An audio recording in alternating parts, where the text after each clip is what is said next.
to whoop your ass. Don't get it fucked up, okay? Hey Lonzo, this is the first time I've ever spoken with you.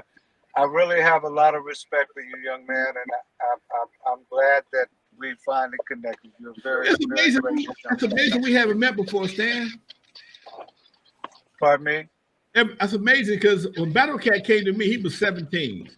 I took him on I took him on the road with me, and he left. He only went on one tour with me. He did one little DJ record, and he left and started doing his own thing. And I missed DJ Quick. You know, he was one of the few acts out of Compton that I did have anything to do with.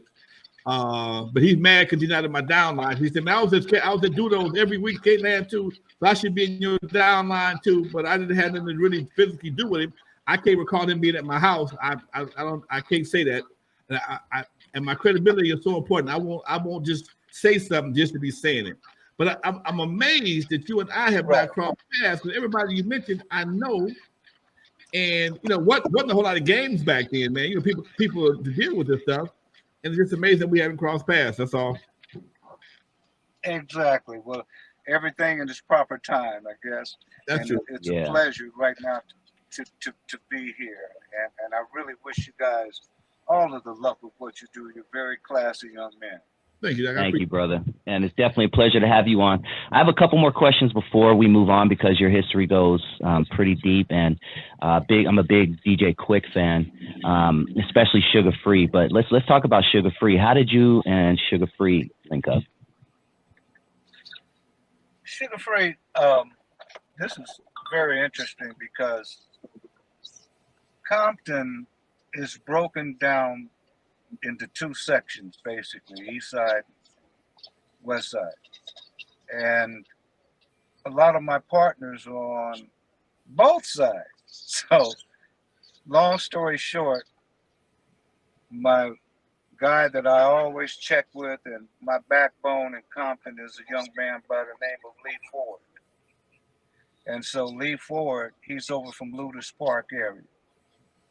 He called me and he said, Stan, there's a young man by the name of Mossberg, and there's a young man by the name of Sugar Free that Black Tone was my business partner.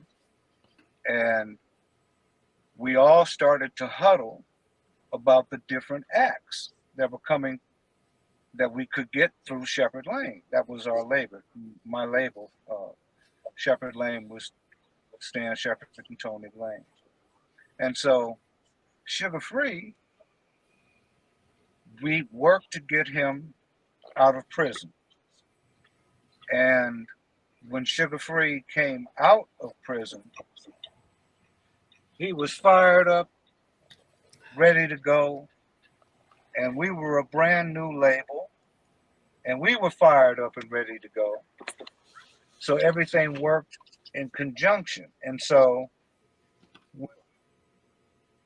told me, he says, Stan, he says, Sugar Free is hot.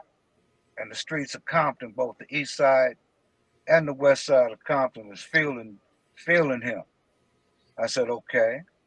I said, let me take it outside of Compton and let me see what's happening in South Central, Watts, and everything else. I said, I'm going to get back to you in 2 weeks. And so when I got back to him in 2 weeks, guess what? Everybody said, no, Sugar Free ain't going to work. Yeah, he's too weird. I said, wait a minute. And my people in Compton told me this is going to work. And I trust my people.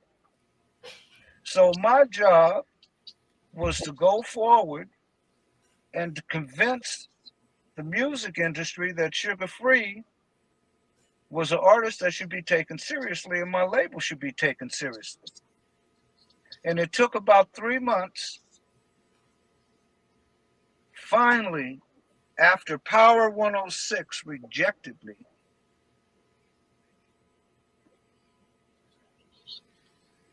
I went to the beat. when they heard Sugar Free, by the time it got to the first hook, they said, Stan, you got a hit. If you stay ready, yes, you ain't got to get ready. Understand something. Why this is so special to me is because this was my first single that I ever promoted, ever did everything with.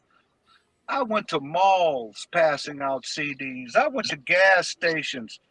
I went everywhere. I did everything I had to do. It didn't matter. I knew I had a hit artist because my people in Compton told me I had a hit artist, and I believed them. I didn't know. I'm 52 years old. How do I know? I'm coming from R&B music. I got to trust my people or get out of the business. And that's what I learned.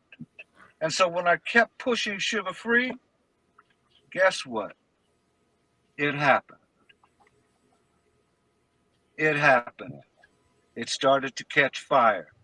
And now everybody's calling back, talking about, oh, this is the greatest thing since sliced bread. He was an amazing. So believe me, it was an experience. He was an amazing artist. And I know we only have so much time, so I want to move on, and because I really want to talk with you about the bulk of our subject tonight, which is the drill music and the gangster rap and things like that. But I'm going to lead into tonight's main subject by asking you a question about a big event that you were indirectly part of, where one of the greatest MCs lost his life. I'm talking about Biggie Smalls.